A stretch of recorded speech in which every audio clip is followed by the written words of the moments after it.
पाटलाला गाढवावर बसून गावात पाठवा. गावचा पाटील आहे, मान मिळालाच पाहिजे.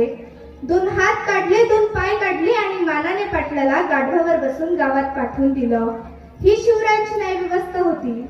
उशिराने मिळालेला न्याय सुद्धा अन्यायाच्या बरोबरीचा असतो हे महाराजांना ठाऊक होतं. आज आपण यातलं काय घ्यायचं? मला वाटतं आपल्या समाजातल्या स्त्रिया सुरक्षित राहाव्या, आपल्या देशातल्या स्त्रिया सुरक्षित राहाव्या, आपल्या कुटुंबातल्या स्त्रिया सुरक्षित राहाव्यात. आपण यातनं एवढं जरी शिकलो ना की आपल्या कुटुंबातल्या स्त्रियांचा आदर आपल्याला करता आला पाहिजे, तरी सुद्धा खूप काही मिळवलं असं मला वाटतं.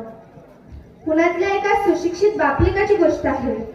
अमेरिकेत नोकरीवर असलेल्या पोराने सांगितलं, बाबा आता भारतात आपलं कोणी राहिलं नाही, आता मी काय अमेरिकेतच राहणार, अमेरिकेतच लग्न करणार, आपण इथली सर्व प्रॉपर्टी विकून टाकू. वडिलांनी पुण्यामधला बंगला, शेत जमीन